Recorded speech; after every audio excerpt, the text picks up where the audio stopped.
Okay, so hi Sean. So today I'll be talking about while loops, which is another way of looping. So we saw that with for loops, right? We saw that for loops is a way to repeat the same line of code multiple times, and the for loop also provides us with a number, a variable, sorry, a variable that keeps track of the number of iterations that has occurred so far. So in this case, the first iteration starts off with I equals to 0, right? Similar to similar to the counting from 0 in the list. So we saw the for loops, right? But in some cases, you see that while loops is um, they're kind of complementary. While loops will serve some purposes that for loops are, um, are inconvenient at solving. So actually by right, you theoretically speaking, everything you can achieve with the for loop, you can also achieve with the while loop. Yeah, so but it's about convenience also. If you expand your toolbox, then certain things will be easier to do. Okay, so while loop is a loop that keeps on repeating as long as the conditional is true. So what does that mean? So if you want to write a while loop, you start off by writing the keyword while. Okay, so you write x. So let's create a variable called x equals to and we set it to the value 0. So we write while and we use the round bracket. So inside the round brackets, we'll put a conditional, just like the if else statement like that.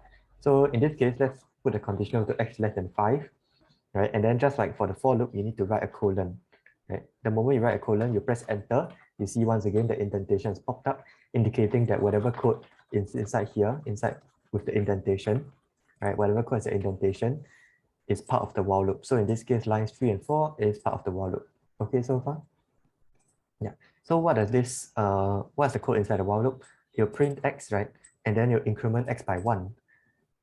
So if I go ahead and run this, you see that I see 0, 1, 2, 3, 4. So this is in a sense similar to what we saw. This is kind of like the behavior of for loop, just that it's a little bit longer and we had to manually increase the number. So I don't only have to do s equals to s plus 1, I can do s equals to s plus 2. Then you see it says 0, 2, 4, or I can, yeah, anything that you can dream of, you can write inside here. So yeah, so let's go ahead and analyze why the while loop behaves this way. So I've prepared a bunch of animations. So okay, so line 1, right? Remember Python executes things sequentially. So line 1, x equals to 0, we have created a variable x and it stores the value 0. So this just, I'll keep track of the variable x along the way, right, as we go run this program. So in the next line, we check if x is less than 5. In this case, 0 is less than 5, the conditional is true, which means that we will enter the while loop, right? So we enter line 3, and it print x to the screen. In this case, x currently holds the value 0. That's why we see it displayed onto the screen.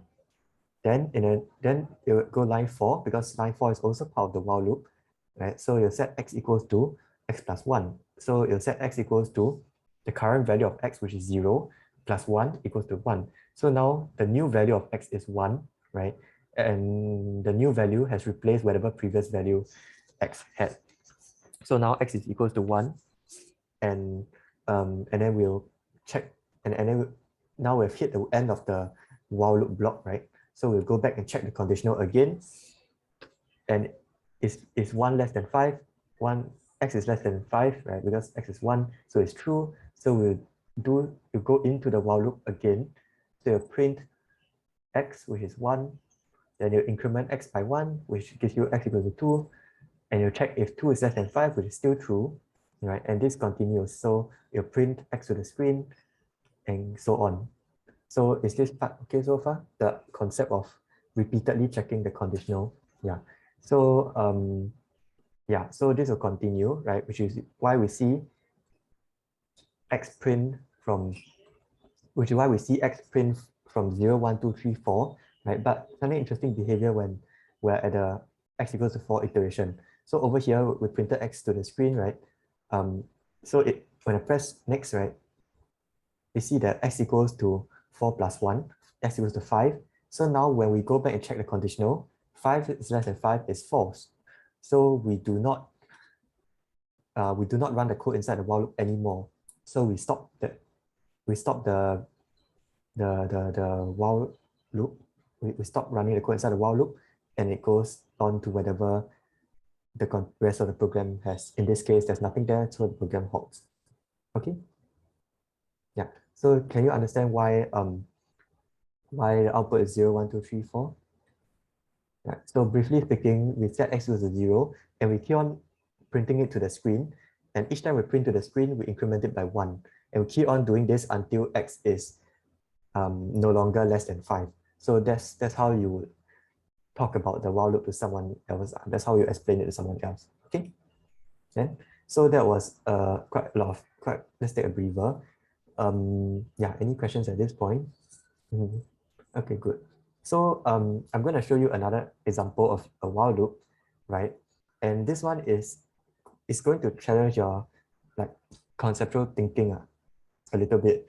So what if I interchange the the print x and the x equals to x plus 1, right? If I interchange it, then you see that the output, right, on the bottom here is 1, 2, 3, 4, 5 instead. So yeah, so let's step through the program and see why this is so. So okay, so first of all, to prove to you that it's in fact like this. So if I interchange the print x, the line 3 and 4, right, such as like that, then you see 1, 2, 3, 4, 5 instead, right? So why is that so? So we step through again. So we start out with x equals to 0. Then we check the conditional. 0 less than 5 is in fact true. But here's the thing. Before we print x to the screen, right? Just now we just immediately printed after checking the conditional. But now we actually increment x first. Then x now has a new value of 1. Then x is printed to the screen. So now after checking the conditional, right? So I go back a bit. After checking the conditional, since if the conditional is true, then we increment x, then we print it to the screen. Then we check the conditional. Then in this case, 1 is still less than 5. Then we increment x, then we print it to the screen. So now x is the value 2. We check the conditional. 2 is still less than 5. We increment x to become 3. Then we print it to the screen. So can you see that in the first iteration, right, x equals to 0, the conditional holds true, increment it to become x equals to 1, then you print it to the screen. That's why the first number is 1 instead of 0. Does that make sense? So so with this kind of logic, right? So if I just continue running through the rest of the code, which is a huge pain to prepare, and I'm just clicking through it until x equals to 5, right? Then 5 less than 5 is false, and that's why we stop the program, and the last number is 5 instead of 4. Okay. So with these two concepts, right? Um, with these two scenarios, you can see that although they look similar, but sometimes it is important to when you see that something when you see the code inside the while loop, and you want to analyze it right sequentially, then you need to kind of step through it in your mind, just following like exactly the way the computer would.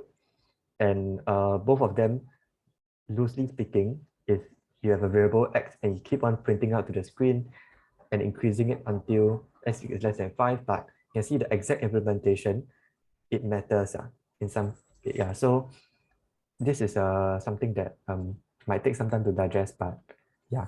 So okay, at this point, any questions? Okay, if not, then we can go over to the while loops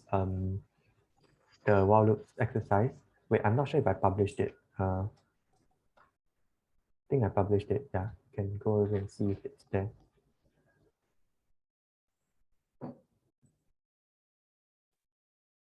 Tell me if it's not there, if you don't see it. Yeah, it's Yeah, published. it's there, it's there. Okay, okay, good. So yeah.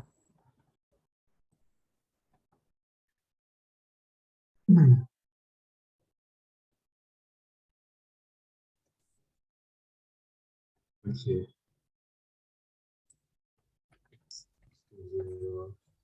Mm-hmm.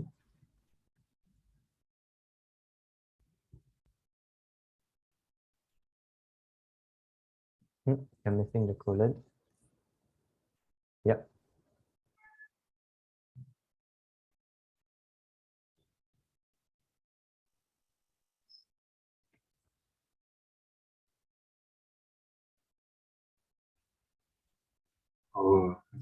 Okay, does it make sense?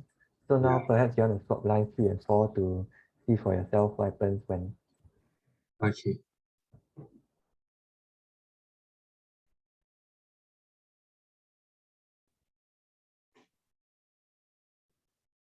does it make Oh, sense? Yeah. yeah. Then if you set, let's say x equals x plus 2, then you want to see the behavior also. So we see 2, 4, 6. So you could step so let's just spend some time, maybe I can explain it. So x equals to 0, right? So 0 less than 5, it holds true. Then x is become 0 plus 2, which is 2. Then in the next iteration, I mean sorry, then in the next line, we print 2 to the screen. Then we check if 2 less than 5 is true. So 2, so x becomes x2 plus 2, which is 4. Then we print x to the screen, which is why we see 4 appear. Then at this moment, 4 is still less than 5. So it continues running. So x equals to 4 plus 2, which gives you 6, right? And then you print x to the screen, which gives you 6 on the screen. And 6, is it less than 5? It's false already. So we stop the execution. So even though, so because of the nature that we increment x by 2, then we print it the screen, we see that we see the number 6, even though it seems a little, it might feel a little weird because we put a condition x is less than 5 over here, but we see 6 on the screen. So yeah, but if you understand, if you step through the logic, you realize that, oh, it's because the conditional it was checking, it was 4 less than 5, right? And then when we print to the screen, x has incremented by 2, which is why we printed 6 to the screen. So yeah, this is just sometimes the while loop logic, yeah, it might be a little bit, you need to step through it yourself. Okay, can. So yeah, so going back to the scenario we had where we had the password thing over here. So in the for loop lesson, we had so over here at the for loop, we were talking about this, right? We're talking about if I for I in range 100,000, it doesn't really continue forever. So instead, if you want to, if you want, so let me just, you can see my screen. So instead of for I in range 100,000, so password goes to input.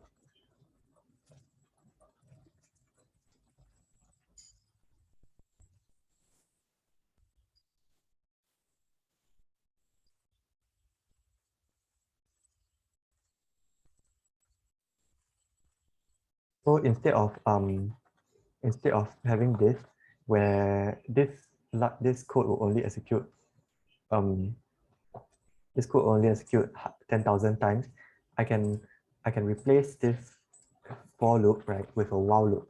So what is something that's, I can replace it to always execute, to keep on executing, right? So I can put while true. So true is just, is a true lah. So the conditional true is just always true. Or I can put 1 equals to 1, which is, we know is always true as well. So by putting that while true, then the line 2, 3, and 4 will keep on executing, right?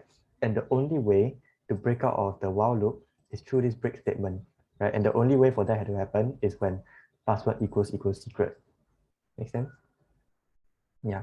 So that's one way, and you see that only if I type secret, it breaks out of the while loop.